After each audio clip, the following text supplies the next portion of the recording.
let's talk about the business of appearing nude, because you were the first male nude in a movie, weren't you? Right. Yeah. What?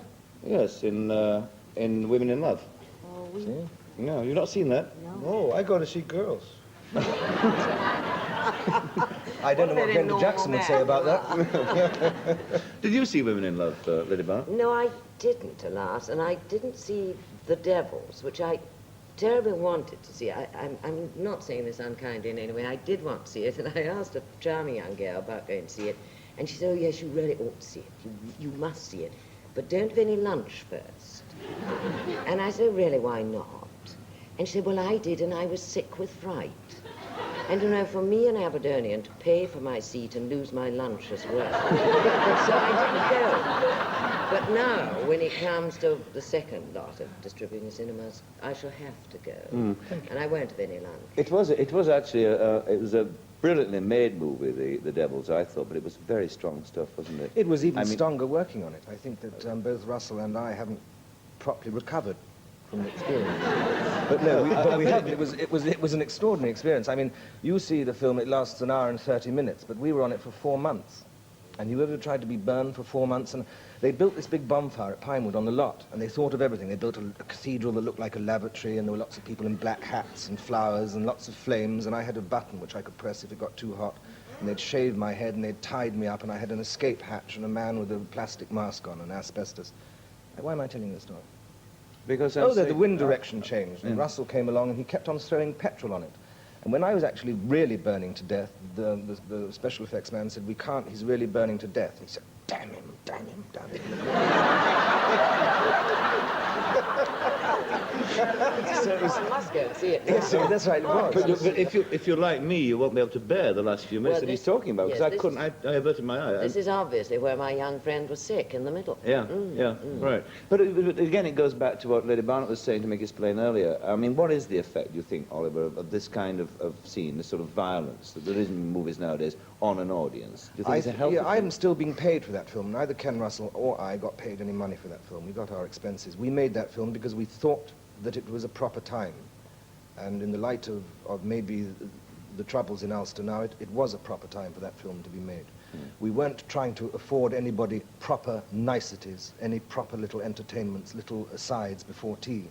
We were showing them the bigotry that goes on, or that humanity is capable of, and that is all we were doing. If they didn't like to stomach it, it's because nobody, and for once they said, well, we don't like bigotry. For once they said it. But you can make a case, I think, a very strong case, Oliver, to say that certainly was a central message running through the film, and that's what I understood it to be. But you can make a case it became a very big financial success because of other reasons, because of the fact that all those nuns took their clothes off, because of the violence in it and the cruelty in it. Strangely enough, it wasn't a financial success in the country one would expect it to be, in the United States of America. And that is the big market. It represents about 62% of the whole world gross. It's an enormous market. It wasn't a success there. Usually if films are going to be a success, they've got to go well in America. And perhaps, you know, the problem with our market is that we don't think enough about that. We make films for the domestic market. We make On the Buses or Carry On Up Your Khyber or whatever it might be. And I think that's fine for the domestic market. It doesn't make good movies. But our film was not a financial success there. It was successful in Europe, and it was successful in Italy and in France and in Germany and maybe in Japan because of its erotic content. But it was more successful in Europe because I happen to believe that they were closer to the problem. I think you have different ethnic problems in America with a Negro. Can you solve in one movie, not having seen it, I'm commenting from ignorance. No, you can't. You can attempt, though. You can attempt, because to me the terrifying thing when Northern Ireland broke out was that I'd just been reading Mary Queen of Scots by Antonia Fraser, and one had thought, thank God, 400 years have rolled by and we have learned, and then suddenly, but exactly the same thing was happening in Northern Ireland. They weren't actually being burnt at the stake, but an incendiary bomb with a hook on it is going to burn you just as nastily as you nearly were.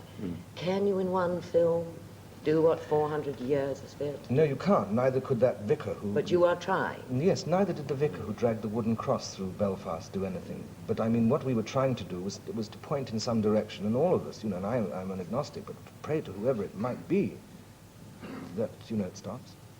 And I think that if we make a movie that is horrific enough, and the property of the movie is the basis of different groups, different factions, religious factions or whatever they might be, fighting each other. I mean, how many times have armies fought under the banner of Christianity, and how many lives have been destroyed? I mean, let's not have it again, please.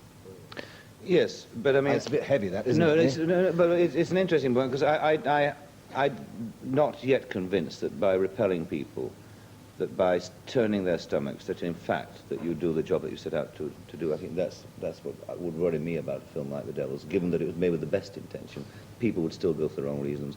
Those people who might learn from it would in fact be totally rejected because of the base cruelty in it. Of the cruelty element. Yes. Look at Snow White and the Seven Dwarfs, my goodness me. Yeah. Oliver, I did ask you, and you deflected me with a politician's skill, I might add, about the nudity in Women in Love. I mean, you did that. You're not going to do another one, or so you said in research. Yes, I did that because Ken Russell he's a gnome, and he comes shuffling into your house at about 12:30 at night, or is it in the morning, and he tells you a story, and then he enthuses you, and then he said, and then there's this marvelous scene where you wrestle naked, and then we do that, and 6 months before the film's made, you say, fine. And it came to the day, and Alan was terrified. I lost 1.5 stone. Alan Bates. Yeah, a 1.5 stone because I was so fat and I didn't want to appear to look fat. I wasn't worried about my John Thomas. I mean, God only knows. But I stopped in at a pub on the way at 7 o'clock in the morning. We knocked them up and I bought 2 bottles of vodka, gave 1 to Alan, 1 to myself, and we did the fight. But it was very frightening. Of course it was. Yeah. It's not nearly so frightening now in the light of the gentleman's hairy bottom, who was in whatever magazine it was, maybe the girls' know, Cosmopolitan. Cosmopolitan, yes. Somebody asked me that in Italy in a press interview. They said, what about Mr. Burt Reynolds. Burt Reynolds, that's right. I said, I don't know very much about Mr. Burt Reynolds, except he's got a hairy bottom, because somebody showed me the thing. So they said, have you? So I took down my trousers, and I was polite enough to cover my front section, as it's called. And the lady said, why did you cover your front section? I said, I didn't want to break your nose, madam. I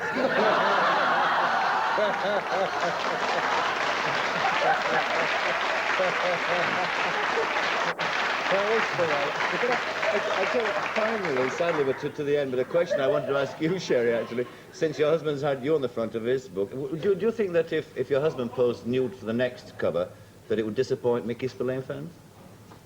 Definitely not. Definitely. That's very I'm not going to do it. Very reassuring to me. Well, I think, Lady Isobel, only you and I behaved ourselves tonight. Don't you? Did you think we did? I won't do it. Thank you anyway for joining me, and Mickey Spillane and Sherri. Thank you very much indeed. Oliver Reed too. Thank you very much indeed. Till the same time next week, or